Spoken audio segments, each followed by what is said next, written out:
The work session of the Indianapolis City Council for Thursday, March 20th, 2025 will be called to order at 3 p.m. At this time, please join us for the Pledge of Allegiance.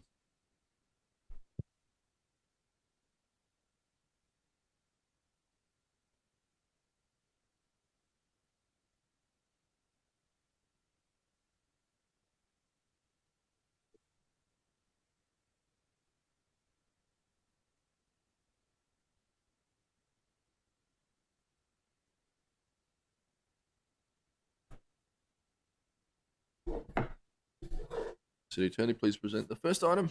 Yes, sir. The first item on the agenda is O3424, FY 2025, changes in exempt service job classifications. Lynette.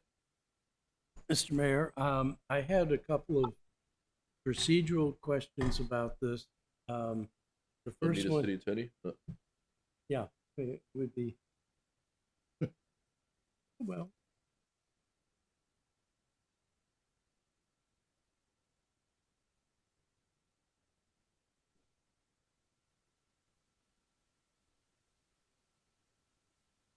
Just want to make sure. Mr. City Attorney, Mike, just like some procedural questions just before, if you're not sure if you're leaving.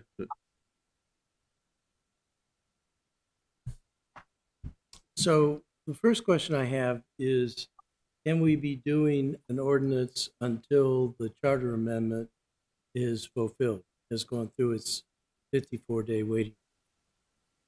Yes. How do I find that? Where's the procedure that tells us about? I couldn't find it in either the charter or the code.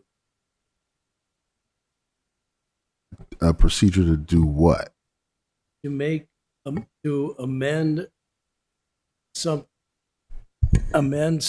that is going through the charter passage process. There's a 54-day waiting period where the public has the opportunity to weigh in or do something until the charter amendment becomes final. Well, you haven't amended anything yet. Yeah, we amended the charter. We did that amendment to create the two offices and also make some changes for the city manager. Okay. That's Charter Amendment 2. So you've amended the charter. We have amended the charter, but it hasn't gone through its 54-day required waiting period, which I learned just now is a state code. I'm confused. You're not amending anything yet. O34 it amends the code, but it hasn't been amended. It hasn't been enacted yet. I know my question is, can we introduce this until the charter amendment is final? Yes. Because we haven't passed it, so we couldn't vote on it until after the end of the 54-day waiting period? You could vote on it and it could catch up with the 54-day waiting period. So there's no prohibition in the code to doing that. We would if have you choose to. Statement to the effect that passage would take place upon the effective date of the charter amendment? Yes, the effective date of the charter. That's not in there now. The other thing that perplexed me, and I see it's in the code. It wouldn't need to be written out because there's no prohibition on you doing it either way. Well, I don't know what that means. It wouldn't need to be. It says here, this ordinance shall take effect upon passage. That's actually not correct. Well, can't take effect until completion of the charter. And passage would include that. So, all right. So that would be, if we're going to be, but the more meaty question, and I don't want to prolong this because I think we're pretty much, at least in my mind, done with O34 and R53, although I think we need to figure out whether we're all on the same page from all the different committees. But we don't have for departments in their code description, other than HR, I couldn't even find IT, where, or do we, this is a question, not a statement, where we put the classification in the code. Because when we do the budget, the classification, the class and comp, fees and fines are all done by resolution, not by code.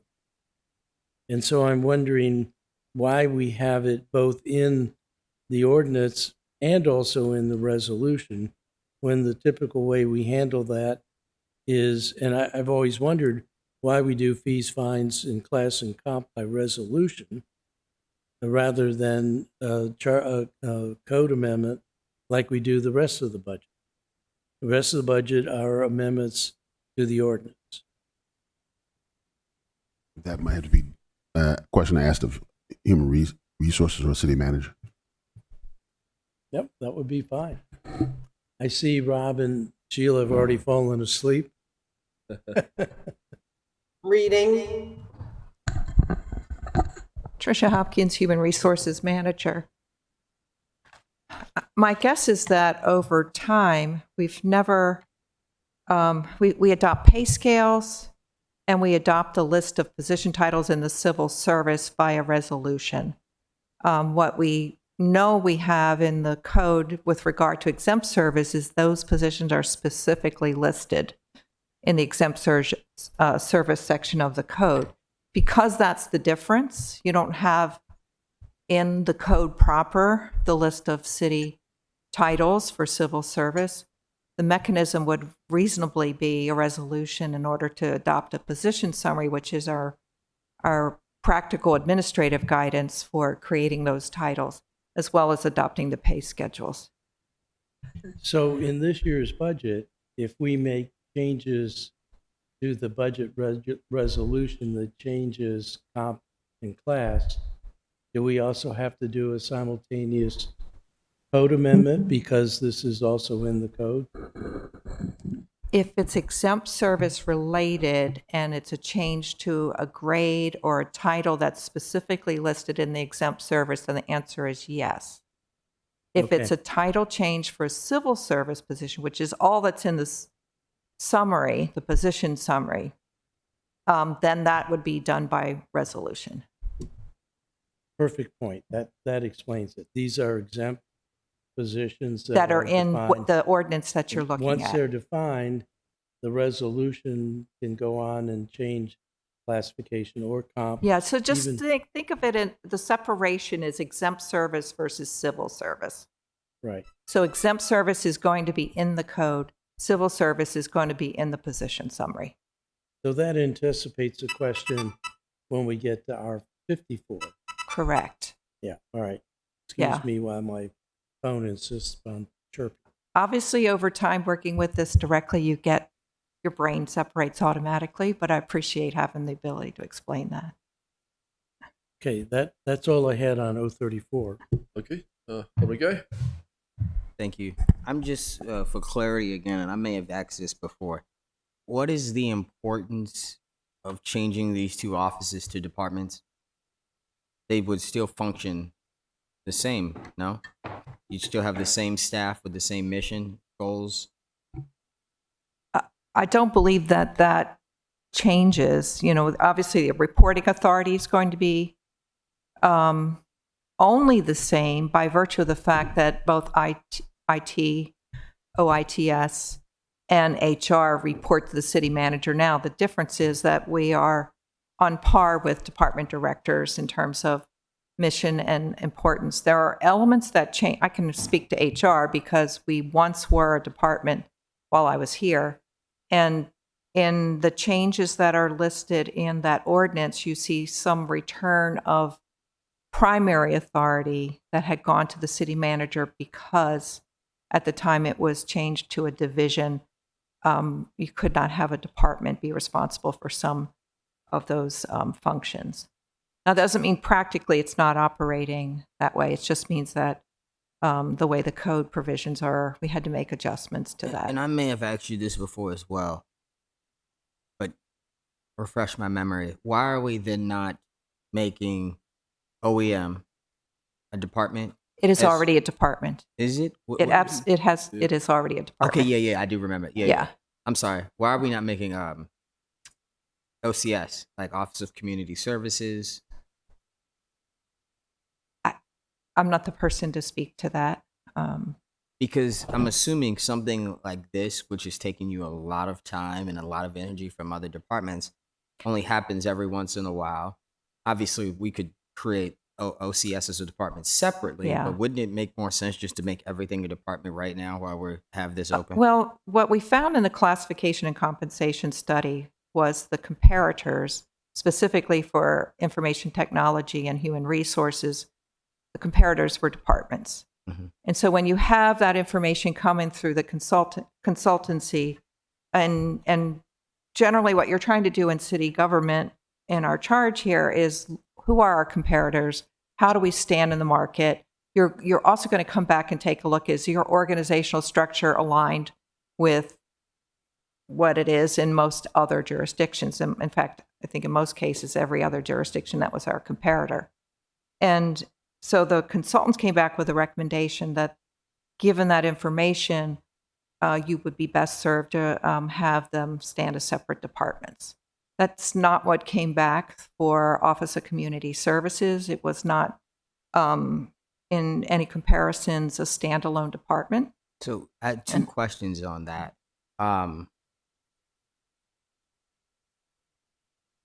The first being with OCS and let me first ask this: if you Okay. could explain what protections a department has, versus the protections of an office. For example, if a new administration comes in, it's much more difficult to dismantle a department as opposed to an office that's just attached to the city manager's office, correct? It depends on whether the position is in the exempt service or in the civil service.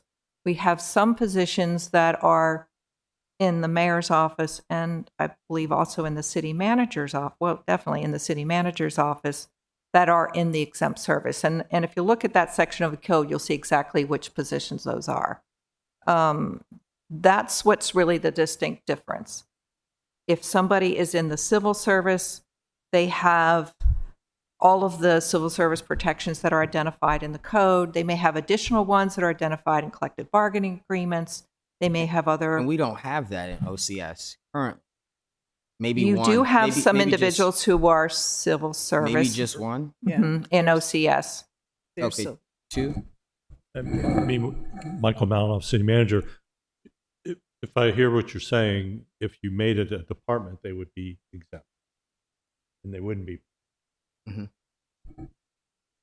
So we keep them. Well, what about the other staff? Same. Okay. Well, not necessarily. It depends. But certainly the chief. Okay. Just What word. about the harbor master? Isn't that a similar situation? Harbor master's civil service. All civil service. There are no Okay. positions that are They're in the, that are full-time, that are not employment agreement positions that are not in the civil service. Okay. So I thank you for clarifying that. I Yeah. guess what my concern is that there are only the two civil service roles. And so, okay, you can't dismantle the office, but you could shrink the office theoretically because the other, I think, like 4 roles aren't protected, right? I'm sorry, maybe I need to hear that again. So there are two. I think our social worker and the office manager are Civil- protected. civil service. And everybody else is essentially a part-time. Correct, and which employee. is a whole nother Yeah. category of employee, right? So our part-time employees are paid according to, if they are individuals that are working less than 30 hours, Mhm. they are considered temporary part-time in definition. Doesn't mean they don't work all year long, but they're not working full-time hours. Mhm. They are only benefit eligible to the point of what laws are there, meaning for us, that's sick and safe leave.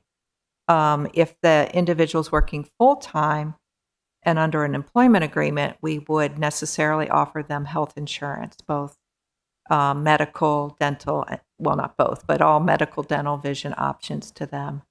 Last question, just to the point of the goal of hopefully getting OCS to be a department of some sorts at some point.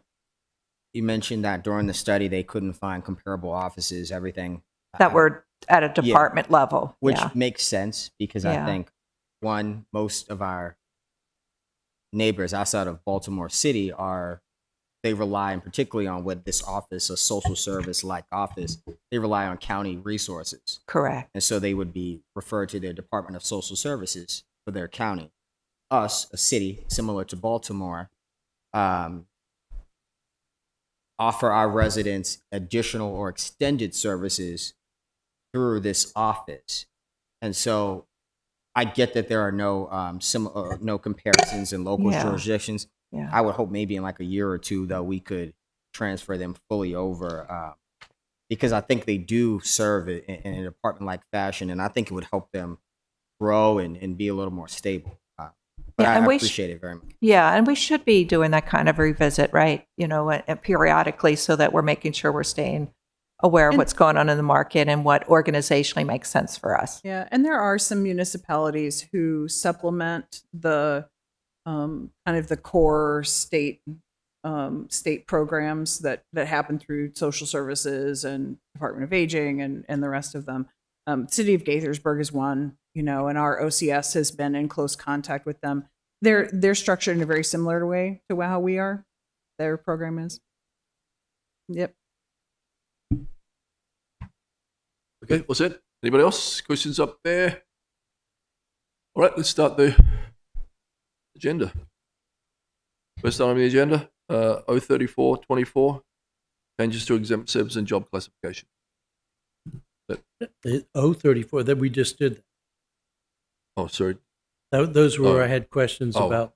So before is there a presentation on it, or is it? No, just, no, we're here to answer Oh, questions. We're yeah. here, we Okay, we so saw it this was on is- the agenda and I figured thought you still there was had some questions. presentation coming on it. So no worries. This Okay, is- well, you got us started then. Next one.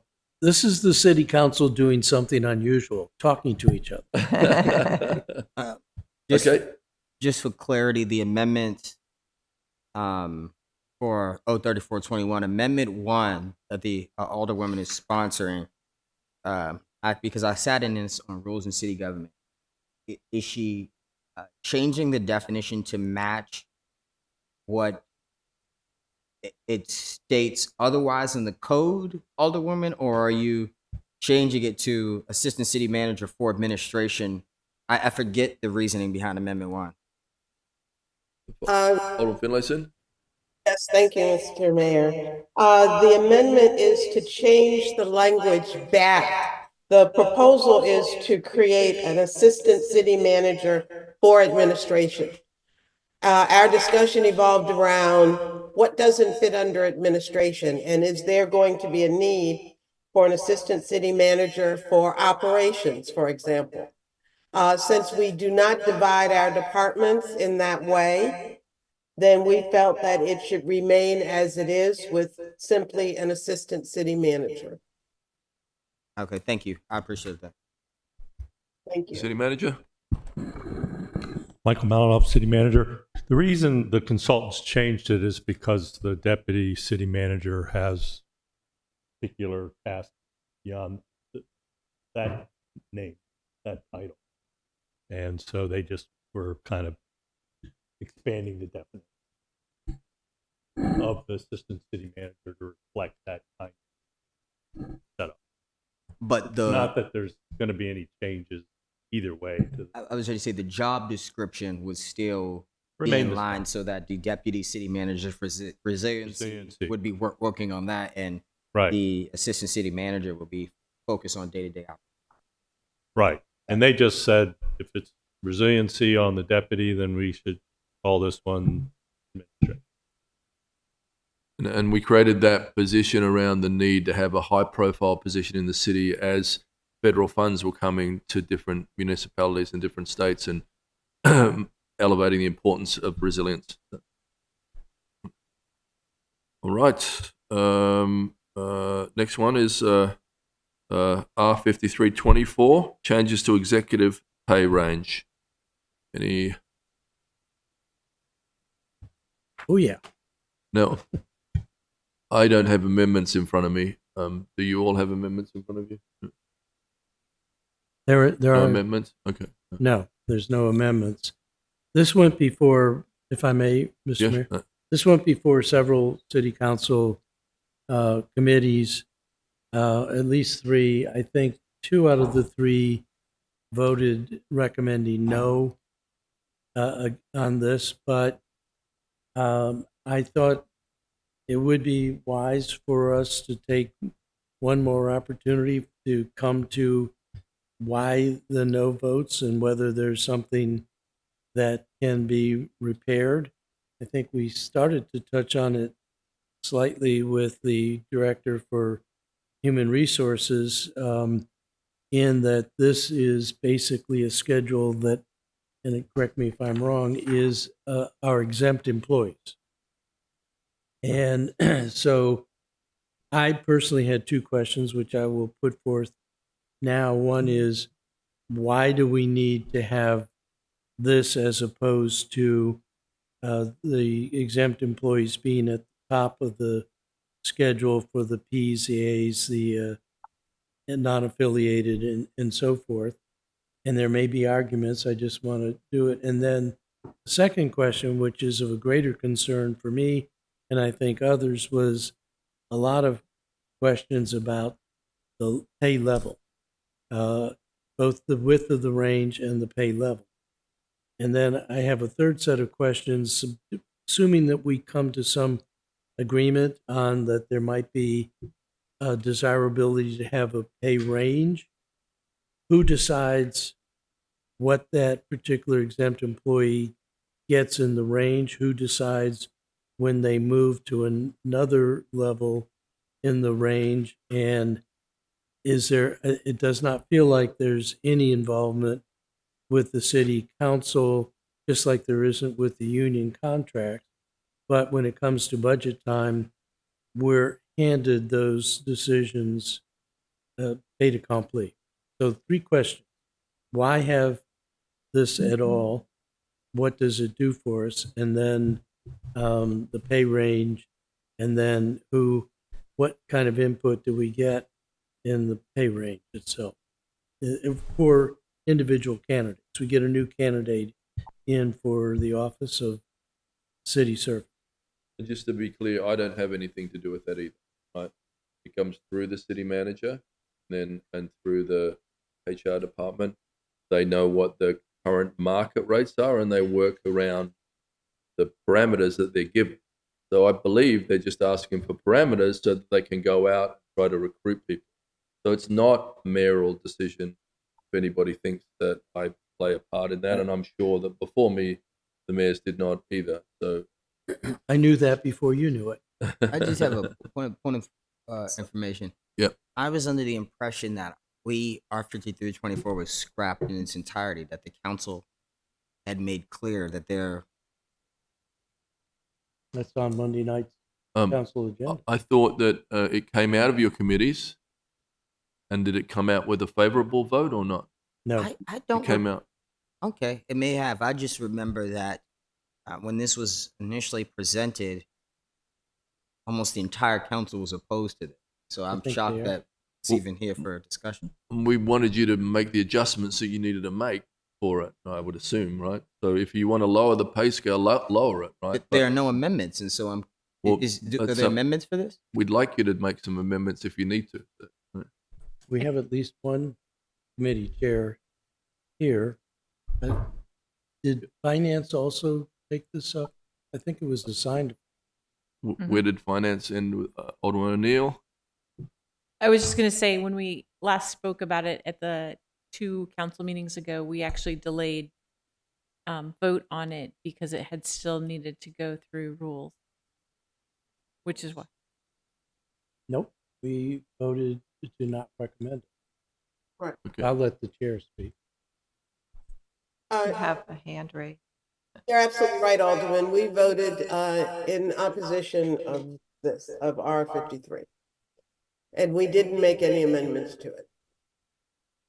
Okay. Alderman O'Neill, what did you vote at finance?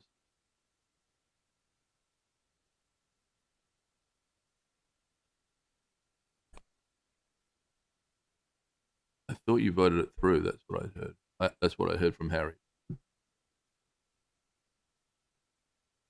So may I'll I have make to a look. clarification? There seems to be a question about this. This is not an exempt service pay bill. This is the executive leadership. And so the specific positions are all of the director positions, the assistant city manager, the deputy city manager, And the those are chief of staff. enumerate. Sorry. And the chief of staff being the last one in that. Of course, in that is an inclusion of the reestablishment of the Department of Human Resources and the Department of Information Technology, of Office of Integrated Technology Solutions at a department level. Mr. City Manager? Yeah. More, not really rhetorical, but we went through this just to make sure that we were comparatively similar to our peers. And that's why the salary scale was reviewed early. When I first came back, we had a meeting with the HR director and the finance director, and we proceeded with this process, and that included the exempt employees so that we would be competitive. The other part about how the salaries are determined is we do a market comparison when we hire someone. We're not supposed to necessarily know what they were making before. I think that's a state law. Yeah. So we go through some negotiations, the proposals made to them, based on where the scales are with the salaries are with their peers in the city and elsewhere, and where they came from and their relative experience. And then a letter is drafted, an offer letter is drafted to that person, and then the mayor and I submit it to the council for your approval. In terms of their next increases, they go through annual reviews as well as all the other employees. And at that period of time, assuming that they are doing their work well, they will get an increase until such time that they don't. But I do an annual review for them, and that's the process. I think it's been the process for quite a few years. Mm-hmm. On we go. Let me defer to Alderman Savage, who's had his hand up, and then if you'd like to come back to me, Mr. Mayor, you can, please. Sorry, guys. My apologies. I didn't see those hands up. So who had their hand up first? Let's go with Alderman Savage, then Alderman Finlayson. Thank you, Mr. Mayor. So we may need to circle back to Alderman Arnett's questions, but I think this discussion, like you mentioned, I think this is a good time for us to bring up any concerns we have. And, personally, I'm still a bit undecided, even after all these weeks that we've been discussing this. I certainly support any effort to make sure that our executives are paid competitively. The only part I'm not quite sure about is paying them all on the same scale, regardless of department size, because looking at the supporting documentation, there are comparisons to Anne Arundel County, Howard County, and Baltimore County, which do make the case that, okay, we need to be increasing, for the most part, increasing our executive pay. But all those counties pay their directors on a different scale, depending on the department. They don't all get paid the same. And so I'm curious, in order to help me decide, I'd like to get some more information from staff, because did you look, or did the consultant look at municipalities? How are municipalities handling that issue? Because I get that there are two different, I think, policy positions. One is pay all directors on the same scale. And then there's the other one, which seems like most of the counties have adopted, which is pay them depending on presumably the department size or some other factor along those lines. So clearly this legislation is what the administration is, or at least the city manager is proposing. So I guess I would like to know if you have why you're recommending this approach, paying them all on the same scale as opposed to having them get paid differently? And two, if there are any municipalities that you have information on how they handle it. Who's the city manager or Vicky? Because you sat down with everybody and went over this a number of times, right, Vicky? Yeah. Yeah. So for the most part, the current proposal on the table maintains the status quo of how we approach department directors now. It does harmonize police and fire into the same band as everyone else. And obviously HR and IT becoming departments get harmonized into that band as well.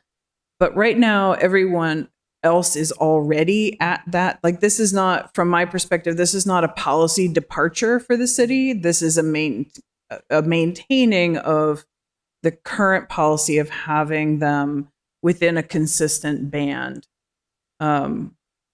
So, and what I've heard council talk about over the course of these weeks has been some different potential approaches, but I haven't really heard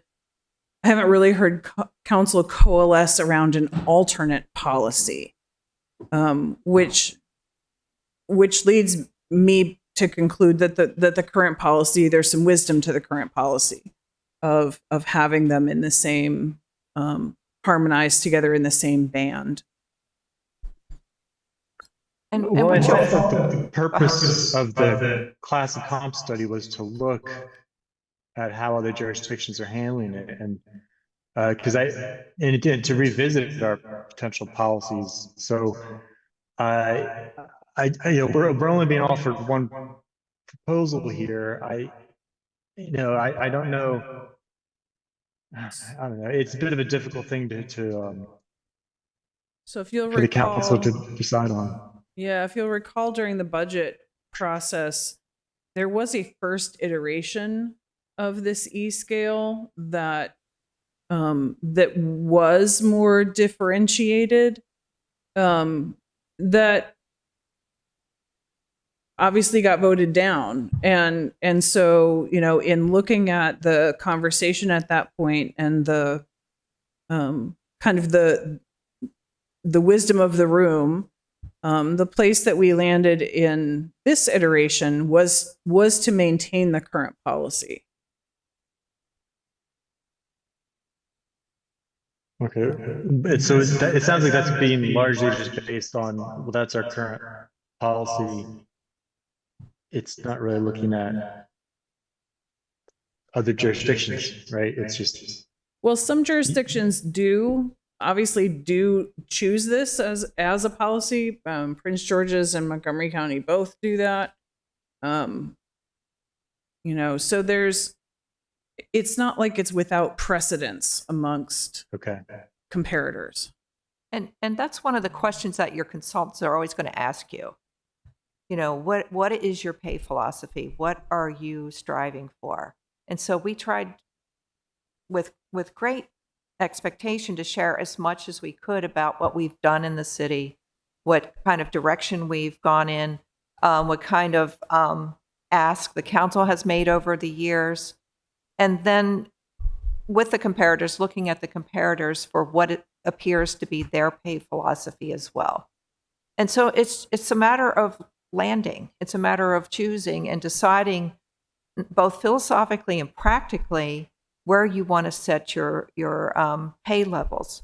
It doesn't mean that when you make pay offers and when you bring individuals in that you don't look at how they compare to other members of your staff.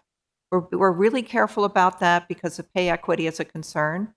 And since we've moved from a scale that for our employees that had longevity increases, we want to make sure that relatively the way we've shifted people from one scale that had longevities, obviously for exempt service, it was an open range. But when you're moving from one to another, where did everybody transition? Where everybody transitions, even though there's more room on the scale for potential pay increases, your reality is where everybody transitioned. And so those are your peers now. Those are what your peers are being paid. And so when you're making considerations, and you've seen that already with the finance director's pay offer, and what you had for council confirmation, that we're taking all of that information into account before we even negotiate that pay rate with the incoming directors or any individual that would be on that schedule. So I think you already see that philosophically and practically, we're taking into account that kind of information. It's not just what will the market bear with the person going to come in and ask for. It's like we're not going to upset a pay equity concern that we may have by bringing directors in at a very, very high level compared to others. There's also, you want to have a pay range that shows potential for growth. You don't want to lose the opportunity to attract people in with an expectation of, oh, well, I've got room. You know, and I'm not going to sit at this rate of pay waiting for some other kind of scale adjustments that may be inflationary ties or some else, or maybe nothing. You want to make sure that you have an attractive pay. We have that now for all of our other pay scales. We have that where people have come in and they've landed in step 14 and they've got 19 steps. This is wonderful. This means that when a person comes on board with us, they both see what their offer is and they see what their potential growth will be, and that there's room.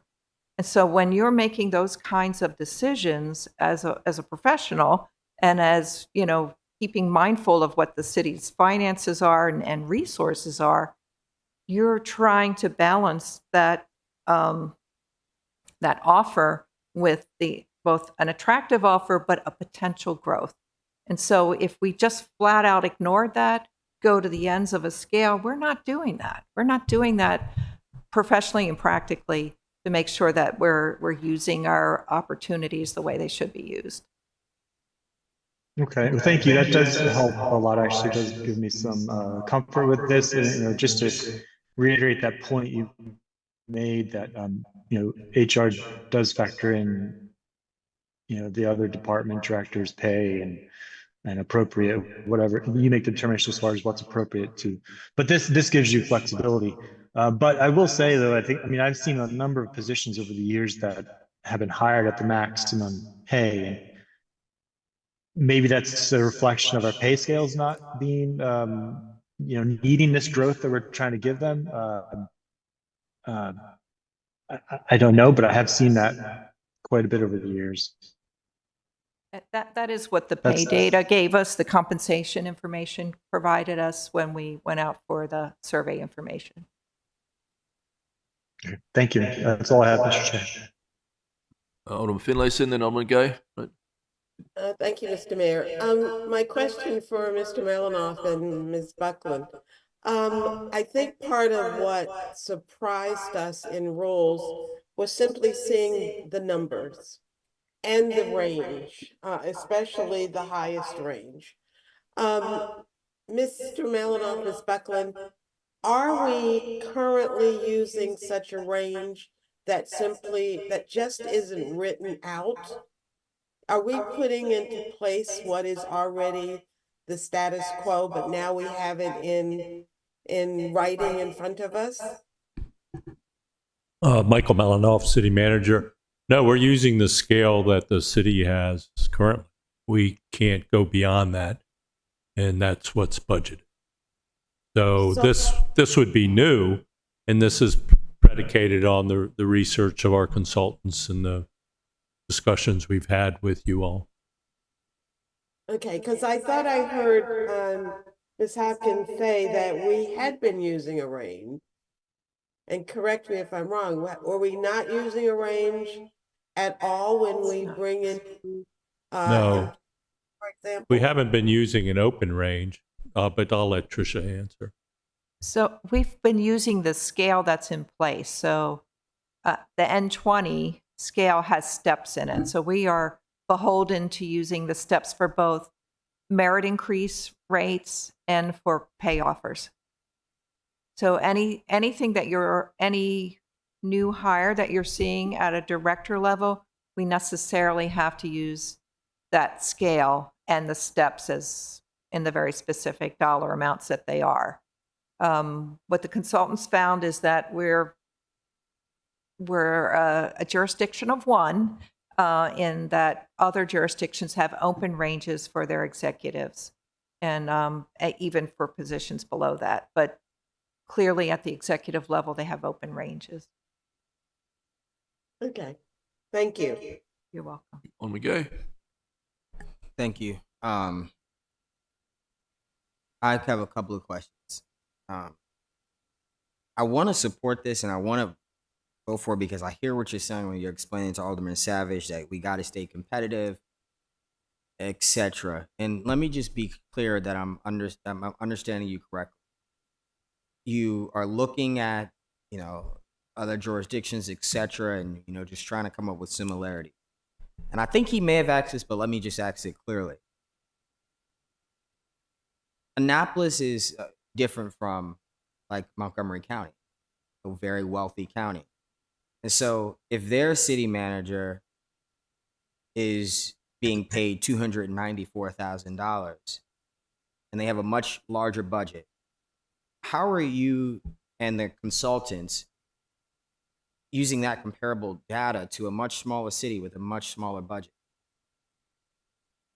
I get that you want room to expand, but at which point do you create realistic guidelines, or do we create safeguards? Because I'm comfortable supporting this if I know that Trisha Hopkins, who I've worked with for the last 6 years, will be the HR director, and the people in this room. But I don't know in 3 years who's going to be here, and if they're like, oh well, let's bring everybody in at the E scale maximum. May I?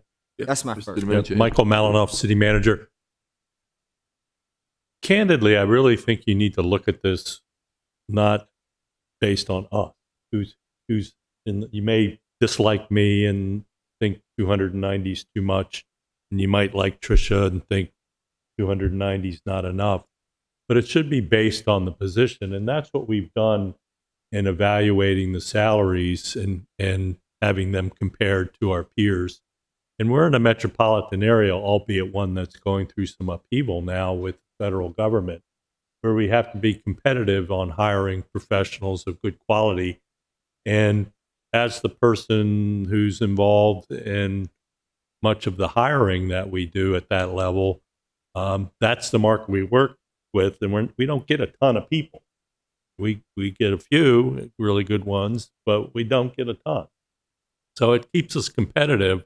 So you really should look at it as the position, not the person. And then once the people get into the job, then you will see what they're being hired at when they are brought before you. And then they are evaluated on a yearly basis, as I mentioned earlier, like all the other employees, and will get an increase at that time. And I didn't want you to think that was personal at all. I just No, used that as an I example don't. because it was the highest on the scale. No, I do not at all, because I will tell you that the council committee reviewed it, that you all appointed, Mhm. Salary review. and Yeah. the salary review commission, and they made a similar recommendation. Yeah. So I assume that you all accepted that. So it wasn't meant to be personal. It's meant to be prospective, and Yeah. that's for the position. So, and also, just really quickly, I have some other ones we can get through fast, probably. Fine. It says here on the thing, there are 1, 2, 3, 4, 5 roles: director of finance, director of ITS, director of P&Z, chief of police, and the city manager. Has already received merit increases for FY25 as of December 31st. Note that all directors currently at 185 will move to 190 by the end of FY26. Two-part question. Do they move in FY26 if we accept this, or are they already scheduled to move from 185 to 190? So it depends on timing of their anniversary date. Okay. And adoption. But you can see that because we're in delay, we had to go ahead and properly follow the law, follow the code, and provide on anniversary date of hire the opportunity for department directors to move ahead a step. Considering where they landed on the pay scale, the value of that step is 3%. So they, and that's where the estimation in for FY26 comes in. Correct.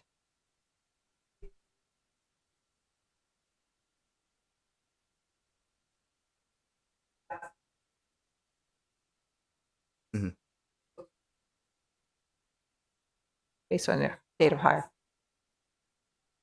Which is, So those it's five in the directors code, would, yeah. nonetheless, they still have a move.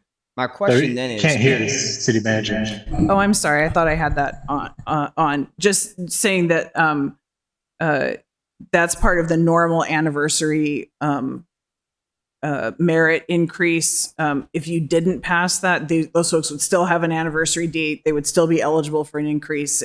You know, on the existing scale, that's what that would. And this will not, because it has the director of finance included, which we now have a new director of finance. So the new director would be excluded from this increase. she would be eligible a year from date of hire, which hasn't occurred yet. Mhm. It will be March the 27th. So March 27th of 2026, she would be eligible for a merit increase. Okay, And I so just we're wanna not make sure that proposing to it's- change that code language. I just want to make sure it's correct in yeah. here because she's being brought in at 179, and this says that all directors at 185 will move. And so I just wanted I to. think it was based on Jody. Yeah, just based on yeah. when this data Okay. was pulled. Yeah, and Um, so for Jody, her anniversary date was in August, I believe. So she's one of the directors that has already seen a Right. merit increase in pay based on the anniversary date. Second, the Office of Law is included in this, but they're not a department. And so my question is, why do you not also have the Office of Community Services manager? So they do have department status. They are equivalent in status as a department. They just are referred to as, we have the Office of Emergency Management. It's also a department. That there's Should really the not a titles be changed to reflect the the titles of of other offices and directors? So naming of departments, we'll call them departments, just so we have a word to assign. In different jurisdictions, they don't make a distinction between executive status. Sometimes they refer to their internal operational departments that serve their internal clients primarily as offices, and the operational outward-facing departments as departments. It's a distinction you can make. It's not consistent across all jurisdictions. It's just a distinction you can make. It does not change the valuing of the that unit of government from being at a department's status. So the city attorney would still be considered part of executive leadership in that regard. The city attorney happens to report to the mayor. The Office of Emergency Management maintained its title. Now it's called the Department of the Office of Emergency Management. So it's just a naming. If we accept this, and I really appreciate this because this is giving me much more clarity on this, I would put an amendment in for OCS to be included in this, just because based off of our conversation that we had earlier, they do act like a department. They have the office manager, and then they have their other civil service employee, the social worker, and they report to the city manager, just like the Office of Law does in every other department. And so that would be my only amendment recommendation. Thank you. Mm-hmm. Mr. City Manager? I do want to point out that when we were looking for an assistant city manager, with that in mind, we actually hired somebody who had a strong background with Montgomery County in that field. And it's, I think, is structured quite nicely as a result, because you have that direct support supervision. It's not that once removed, you won't get that, but it's really not a problem. And it works quite well with the person. Alderman Annette? Thank you, Mr. Mayor. I want to go back to the question that Alderman Savage raised, but I want to start with the class and comp study itself and remind everybody that both how we rate people, but also how we pay people have to do with independence and scope and mission impact and things of that nature.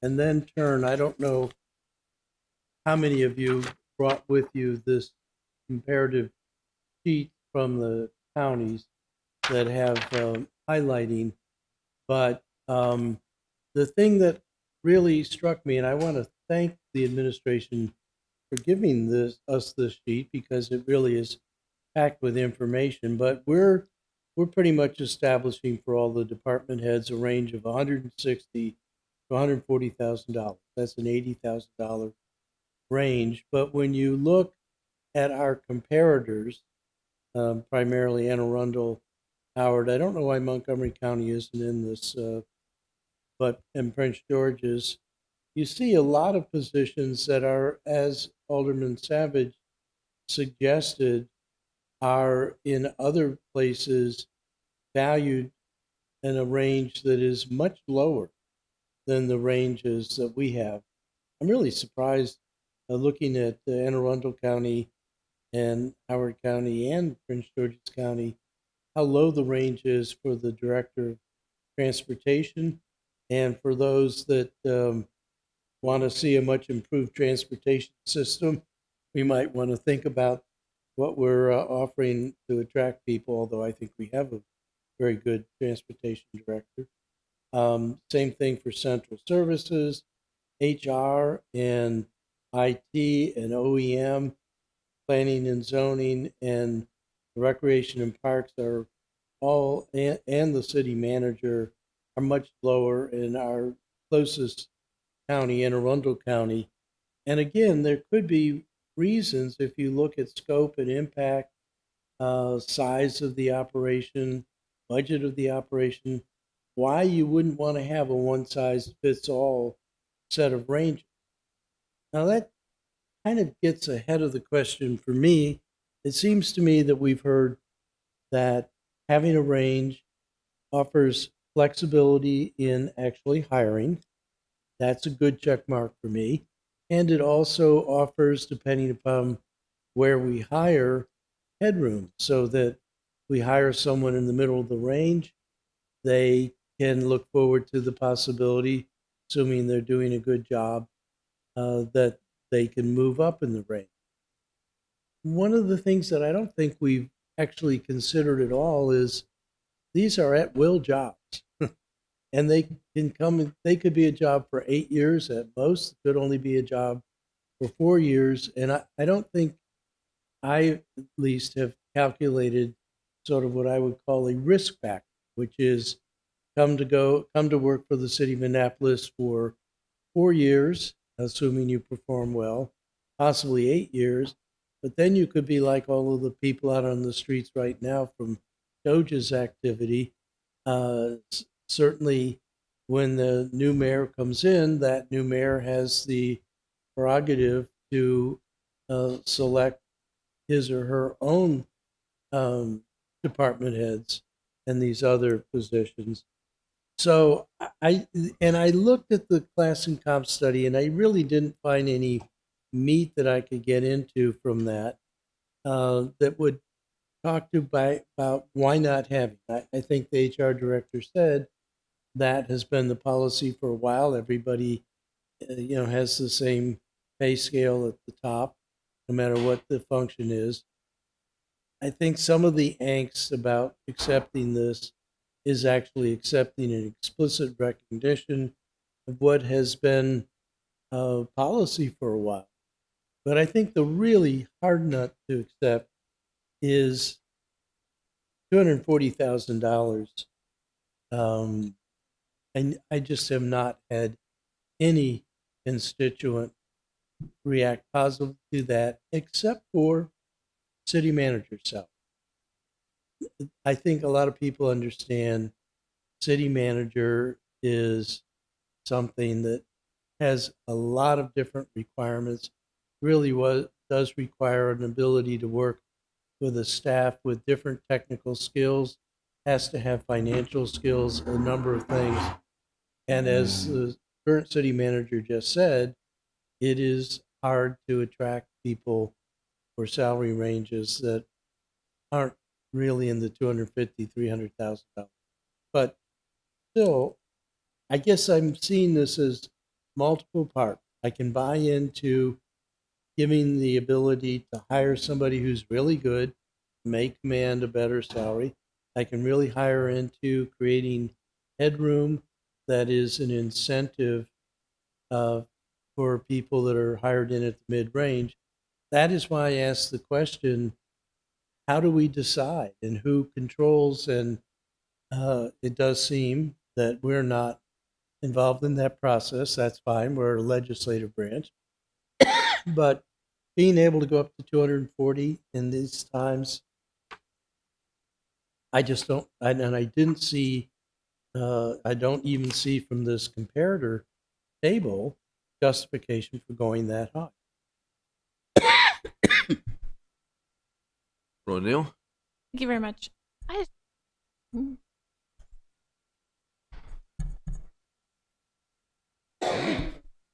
There we go.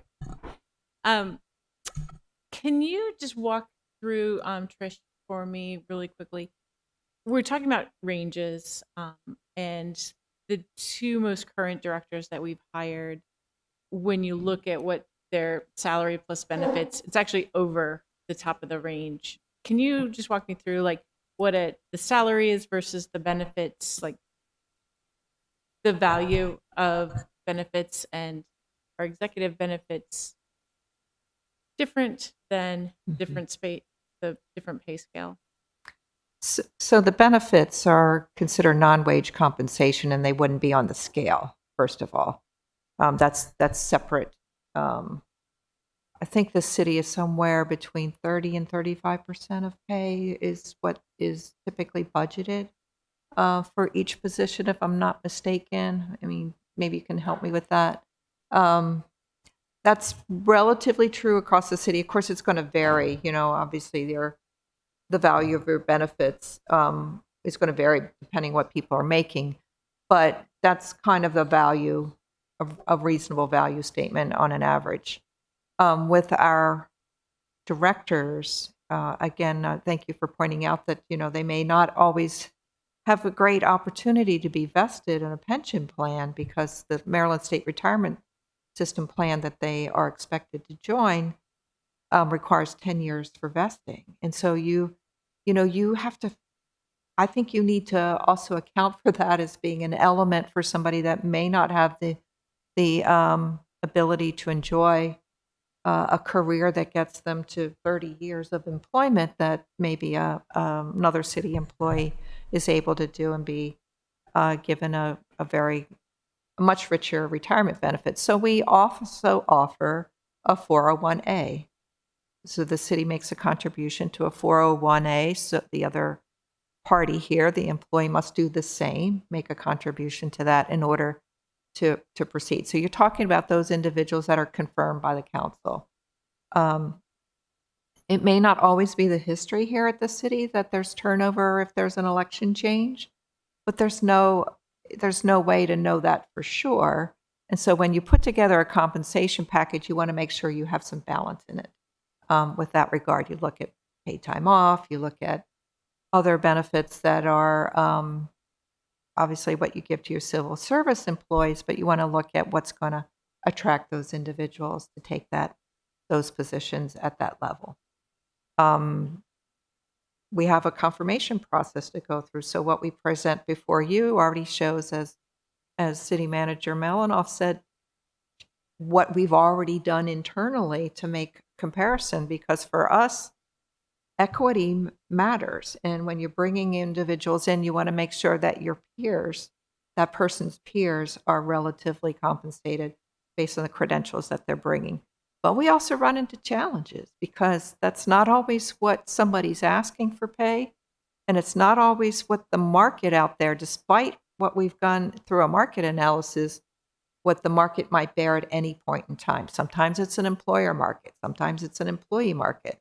Sometimes you can't find the talent you're after, and therefore it's valued more by those that are competing for that talent. So yes, you have all of those factors that go into making a decision. But we're also trying to be really good stewards of the city's finances in making those decisions. We wanted to build a scale that allowed us to show potential for growth. I know I said it before, but we wanted to make sure we're not always hiring people at the maximum because that's what the market demands, and then there's no room. As much as we want to make sure people are the right fit, we want to make sure that they stay around and remain in a good fit with the city, because their contribution over time grows in value and grows in purpose and execution of your vision, as well as the other expectations in city government. Okay. So just because I am not the number person, so if I were a director making 150,000, no, 160,000, 30% of that would be my estimated benefit package. So that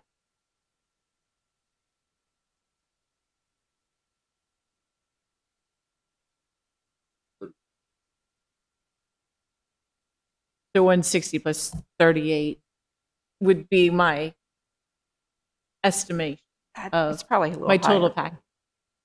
I would go higher. I would go on a 35% estimate of that. 35. Yeah, I this is where Jody would be extremely helpful for us in this moment, but It's Michael Malinoff, city manager.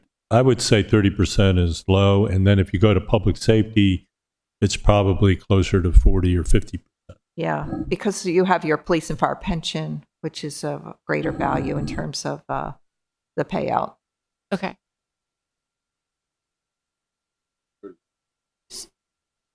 But that's true for every position in city government. So Right. well, no, that's not. Let me take that statement back. Let me walk that back a little bit. That's true for those positions that receive benefits from the city. Sure. So that's something that you are already getting lumped in together in your personnel services cost estimates per department. Yeah, which I understand. yeah. I've been grappling with the fact that there's no fiscal impact of Oh. this. Like to have the report that says that there's no there is, because the higher on the range we hire somebody, the higher that benefit package puts them over. But please also consider that when you're replacing individuals, you may not give them the same rate of pay that the outgoing person left that spent more time with the city or had grown to the maximum of their pay scale. So always that's going to be yes and no, depending on the hiring rate that a person's bringing in. But And the last 3 directors have actually been hired at an equal to or higher rate than their predecessor. So, No. according to my calculation. Oh, If you're adding in the benefits in that calculation cost, that you don't really need to, because everybody's getting benefit costs compensated. It's really the rate of pay. right. But that's not. I don't mean to be negative here, but that's not the truth when it comes to the incoming finance director. Our outgoing director makes more money than the rate of pay that we have offered and approved for the incoming director. And that's both for the finance director and for the Central Services is a new position. Yeah. That will be before you on Monday. maybe can't talk about that. Sorry. Yeah. Yeah, you can, Yeah. because it's public. But Okay. we were cognizant of what other directors made, as he was too. Mhm. And in being a public employee, we had a pretty good idea what he was making. So I don't know. I mean, I've had the pleasure of being able to recruit and hire, I don't think how many directors since I've been here. And we're very cognizant of balancing it among internally and externally. So I don't know whether that would be the case or not, that they've been higher paid. And the benefits are, as the HR officer says, that is the same regardless. Some don't take it. Some community, I don't get the medical benefit because I can get it elsewhere. But so you save on that. But some communities actually build that in. Say, hey, if you don't take the medical benefits because your spouse is working or your partner is working X, Y, and Z, then we'll give you a little bit.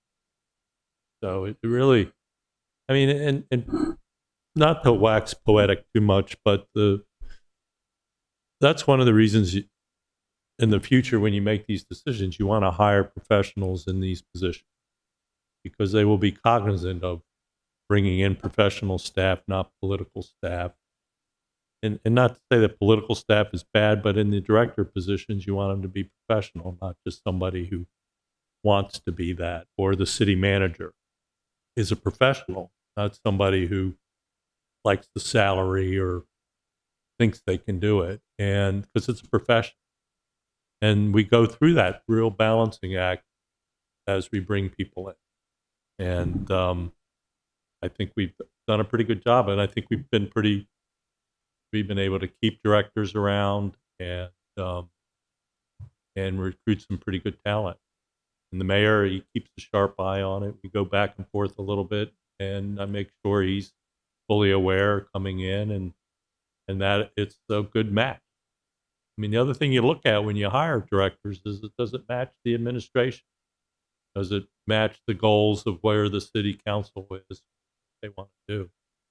And, we're pretty good at that.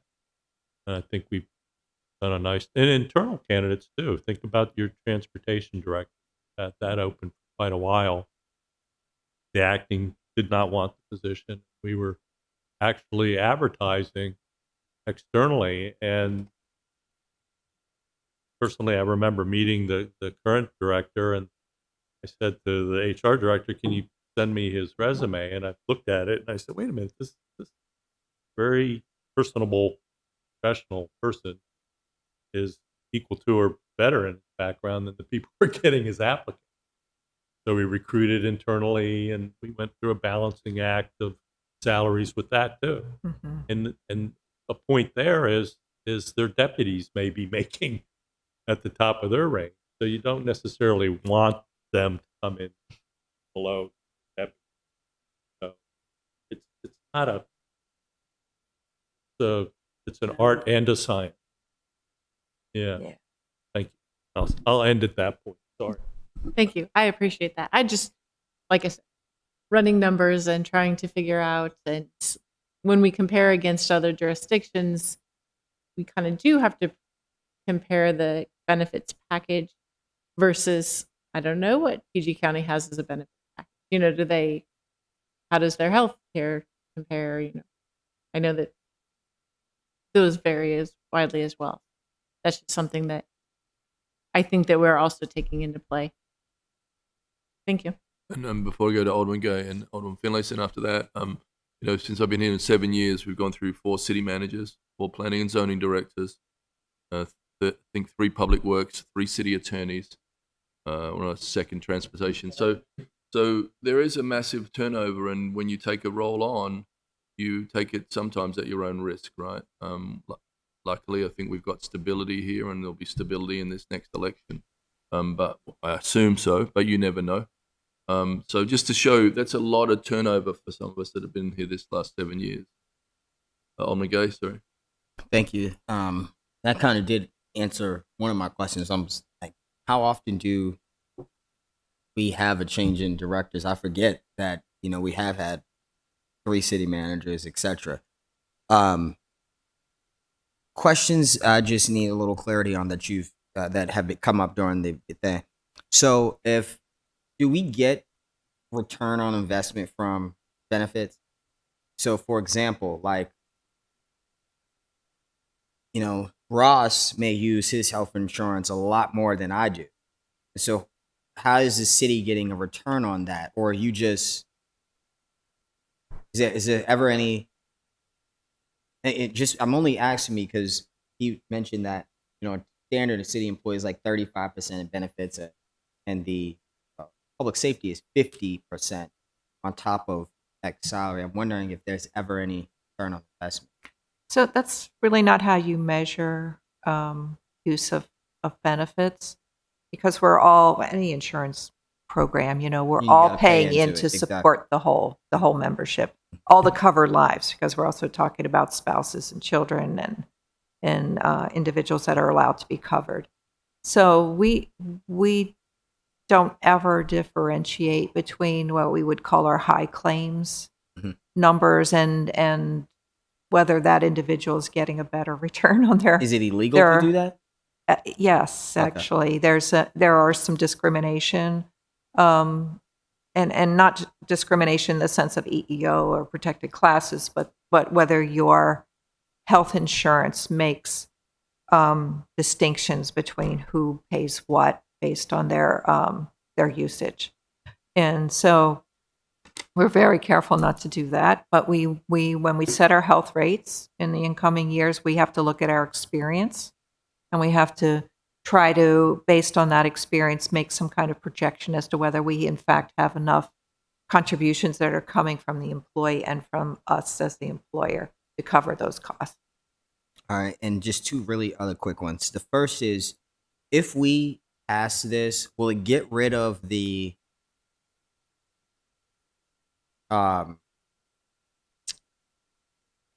like the one-offs where we'll have like a director come or a deputy director come and say, there's an issue with, my pay, or I've capped out and I haven't been, reached a raise in a while. Will they just scratch all of that? So that we aren't every other year, changing director or deputy pay for department based off of who comes to the city manager and asks for the amendment in the budget. Well, what it does is it sets the pay ranges so that those are and our pay rules would dictate how we move people through the pay ranges. So that necessarily is something that after adoption sets the parameters for that. And the last question, you mentioned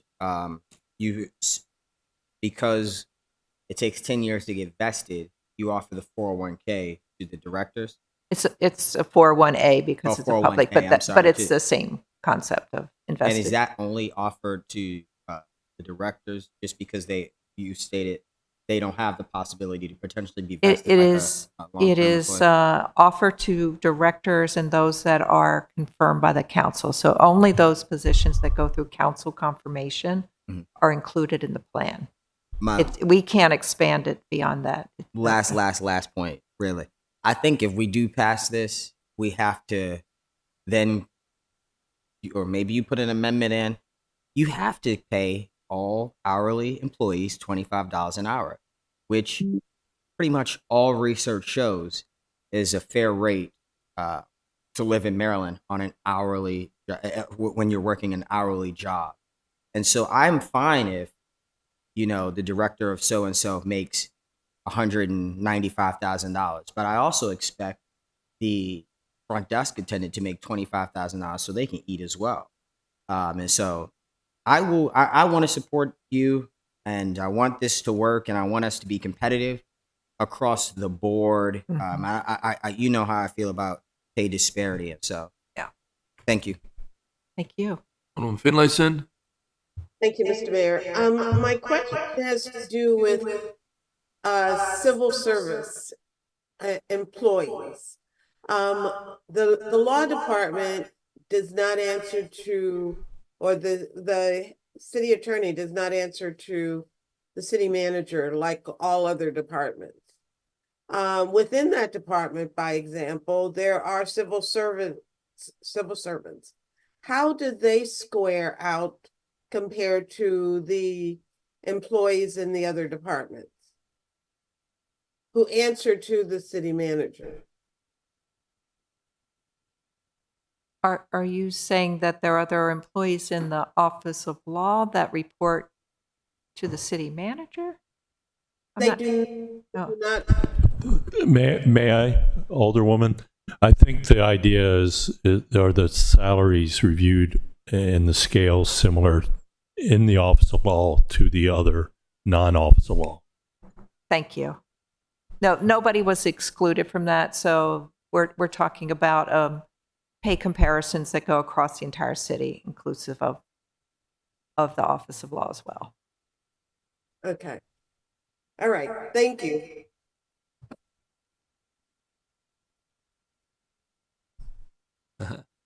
Could I just ask the city manager, obviously the flashpoint here has been the executive pay scale for everybody, and numbers seem to be, and it's been in your committees. all of our committees again and again and again. So, I mean, take it down 10%, lower the bottom end and lower the upper end or whatever, or do some kind of adjustment, because there are consequences if we don't pass this, right? Or if we, can you give me what that would mean? I mean, we have to pass the executive pay scale with everything else, right? To pass the class comp study, right? Is that right? The executive pay scale brings us in line with the primary recommendation from the class and comp study, which is that this group of employees should have an open range. You're correct. The absolute numbers that are here are open to amendment. I mean, obviously, the whole thing is at the end of the day, council's discretion. But it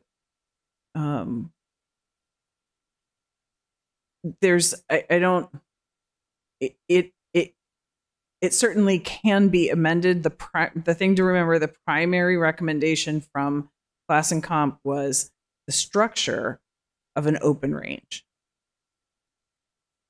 Right. And in conversations, and all of you have had them with the Director Dickinson, this won't put us out of our normal practice. We all realize that our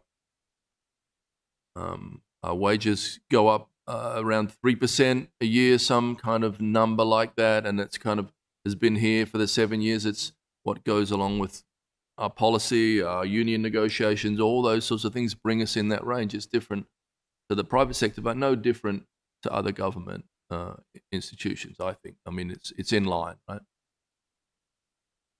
Alderman Pindell Charles. Thank you, Mr. Mayor. What do you think the draw is for people to come here and work here?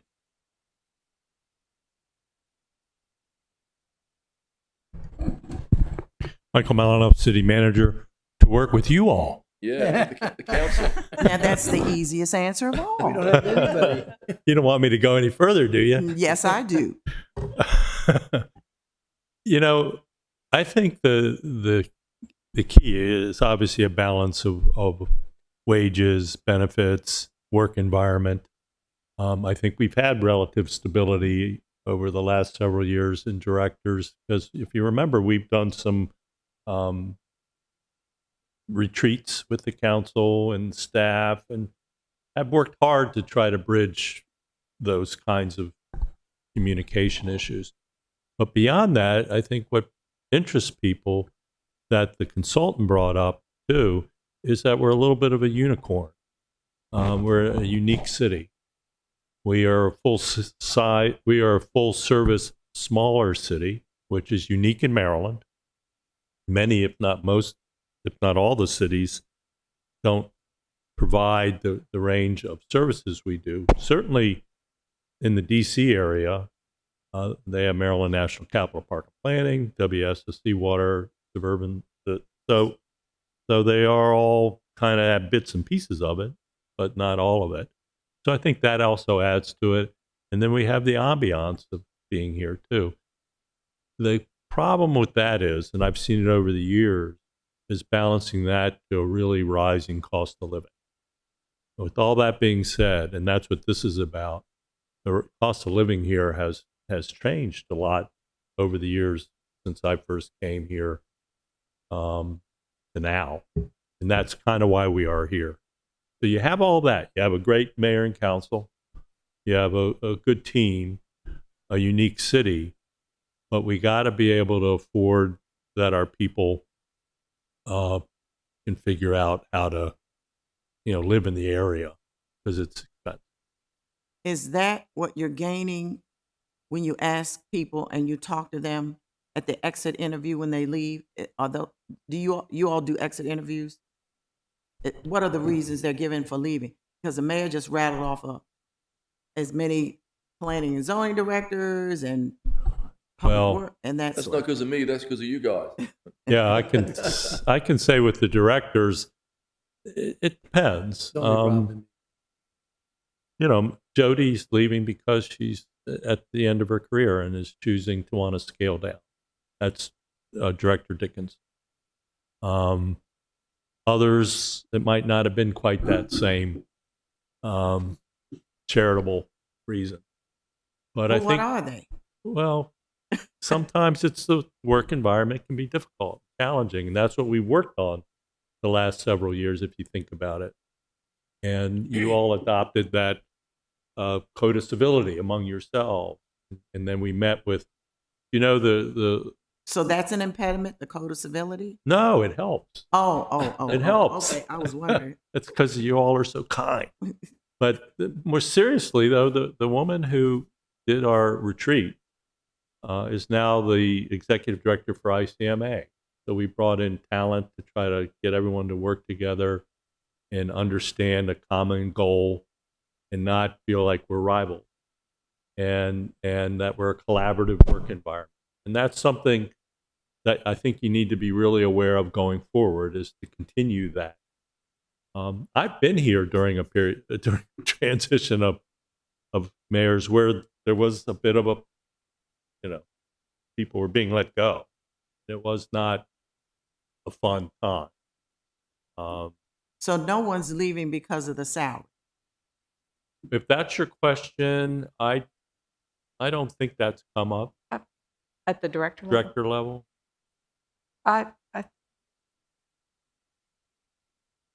think it has been a contributing factor, and mostly because as you can see, a lot of people under the prior scale were hired at the top, or were hired very, very close to the top, which then meant they sat there for a while. Yeah. And I when you're investing more and giving more and don't see those kinds of changes, I think that is impacting. So they're And not has- leaving because of the salary, is that correct? I'm just, That you never have one reason. say that again. You never have one reason. True. And I'm not going to ask the proverbial next question. I'm going to leave it alone, ... And we have a very engaged constituency here. So, our directors are quite accessible, not only to the council, but they're quite accessible to the public because it's a small town. And, we like it that way, but still that adds a lot to the job, I think. You're very removed, you're on a state level, you're very almost removed on a county level. I mean, how many of us have met any directors on the county level, right? There are county directors, but do we know them? But here, you know your people, in my view. Alderman Annette? So you asked for a proposal. I'll tell you what would make me feel comfortable, and that is to clip the top of the range, but add that this range goes up by the Consumer Price Index or the PCE Implicit Price Index each year. So that gives us the ability to move along with the cost of living. And so that would be except for the city manager, which I would keep that high, going from 160 to 210, but then increasing it by the CPI every year, because this is a snapshot in time. We're not going to do a class and comp study every year, but the cost of living will go up every year. So that would be, and I'm throwing that out for debate. It's not scientific in any way, but you asked what would feel right to me. That's what would feel right to me. And I agree with you. I think everybody needs something to happen, something to get done. So, Yeah. Thank you. Alderman Gay, then Alderman Savage, sorry.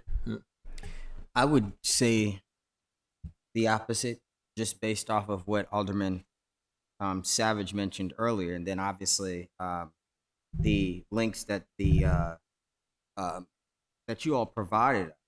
I mean, if the director of transportation for Anne Arundel County, our massive county, $1 billion county, is coming in a range of $107,300, why would 8 square mile city of Annapolis have a director of transportation come in at $160,000? and I'm talking about new people. I'm not talking about our current staff, which I really really adore Marcus, and so everybody, the staff listening to this, imagine I'm talking about a new mayor coming in, bringing in new staff. Yeah. Why would we, if the county is doing 107, why would we do 160? For OEM, they're doing 107. For planning, I mean, everything starts lower. So one of the elements of the study is you look at what the incumbents are making, and that the market rate is actually based on what incumbent pay is. Why? Why? Because why would the because a range like that, I'm sorry. Try not to talk over you. No, you're fine. I'm sorry. I didn't mean to talk over you. But if I've worked here for 15 years and I'm at $180,000 and I started at 115, why would you hire somebody, brand new and bring them at anywhere between 175 and 185? If I had put in 15 years of work to get to that point. Because a lot of times those individuals are bringing that level of work to us when they come to work for us.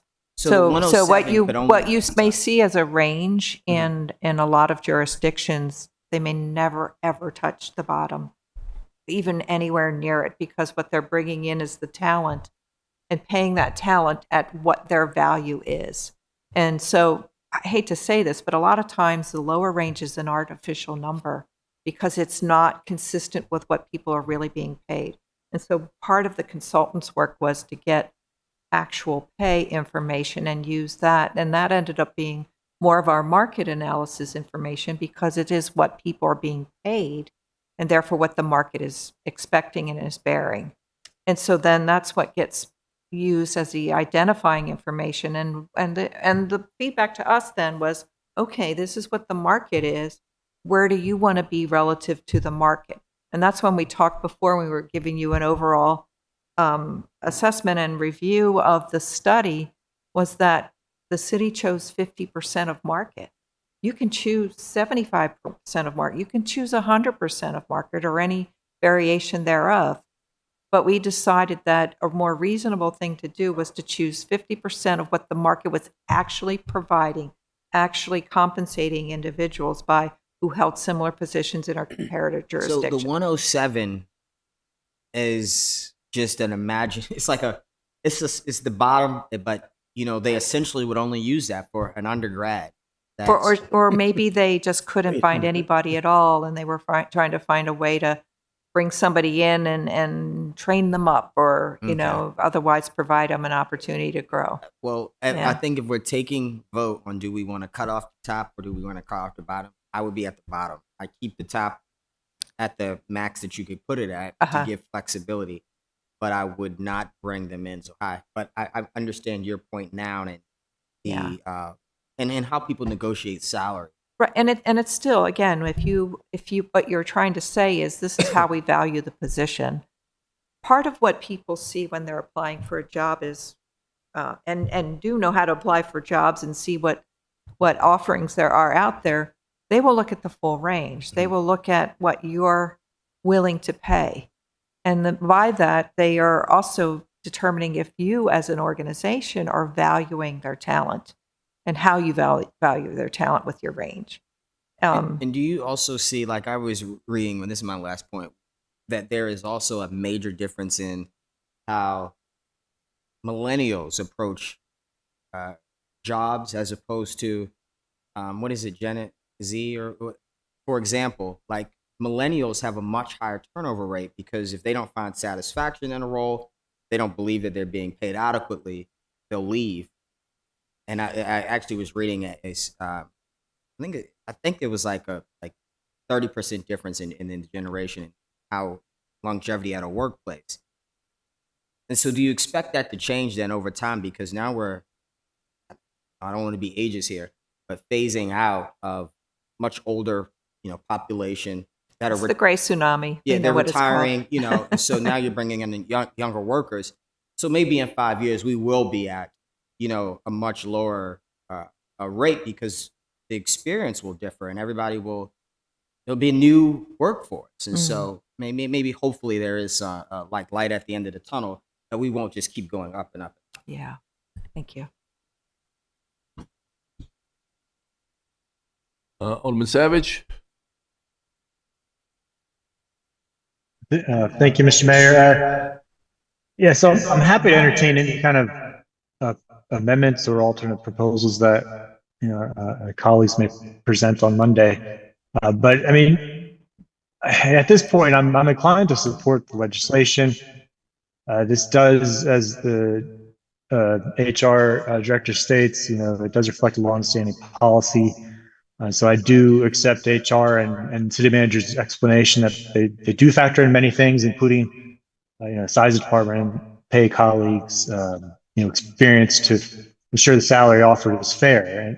So I do accept that, and maybe we want to offer some kind of amendment to make that clear, or HR could draft some kind of internal policy for rules of government to review, but or maybe it's just already implied in the whole process. But I do accept their explanation, and so, but I do really think where I'm leading this is I really think we need to ensure we stay competitive. I mean, looking at the supportive information that Ms. Buckland provided, what's proposed is entirely realistic and entirely in line with the other jurisdictions. I mean, there are some positions in the county that are higher and lower. But if you look at the other counties, it's actually lower than the other counties provided.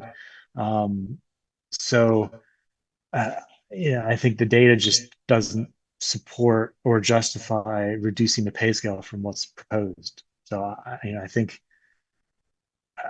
it'd be, I do think, like the mayor stated, I do think we need to pass something on Monday. But if somebody doesn't want to support it, I hope they can provide some kind of alternative for us to consider. That's all, Mr. Mayor. Thank you. Thank you. And I would point out that in the bigger jurisdictions, many of those directors have directors working under them, right? They have an executive team. A lot of our directors wear a lot of hats, and we are a unicorn.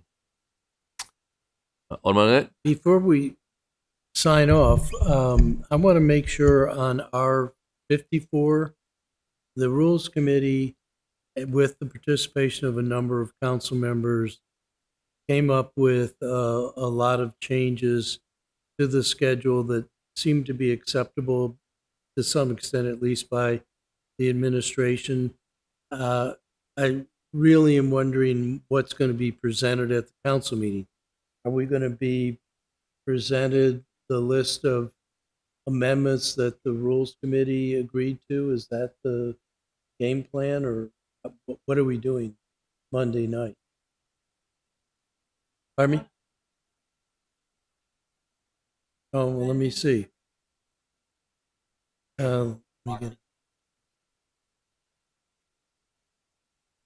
Yeah, there's a whole bunch of them. But what the Rules Committee did was to take all the input from every other committee plus our own and came up with one. Well, or accepted. I don't know. I mean, it's really unclear of what we do Monday. Are we going to go through this resolution by resolution and have the Rules Committee variant of that? How do we actually process the legislation of this resolution? Sheila has her Alderman hand. Finlayson. Thank you, Mr. Mayor. The Rules Committee approved several of those, and I don't have them in front of me. But my expectation is that on Monday night, when this is introduced, we'll go through the amendments. I'll share the Rules Committee's recommendations, and then the full council can vote as they choose. Have you seen the length of the agenda for? Well, you know how long it took us to get through that.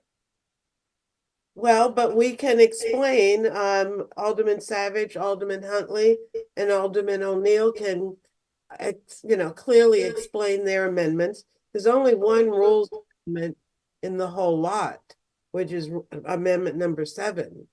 So it doesn't need to take a lot of time. That would depend on you, Alderman. Well, I will be there, so you know the answer to that. Well, as you said, we've had this discussion in rules, you know, the need to reiterate it all over again, but I'm not sure that there is.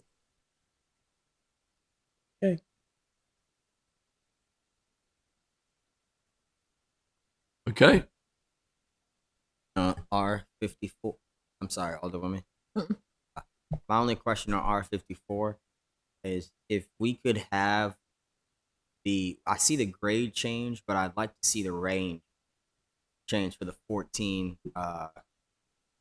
roles that are having a grade increase, if possible. If not, I don't think it's that big of a deal, but I really You probably just need the salary scales that were already adopted at the beginning, with the budget last year, so the FY25 pay scales. and then what it would be like. For example, I'm looking at something right now and it says program coordinator in red, underline, if I'm correct, Ms. Router, red is new being added to the code, right?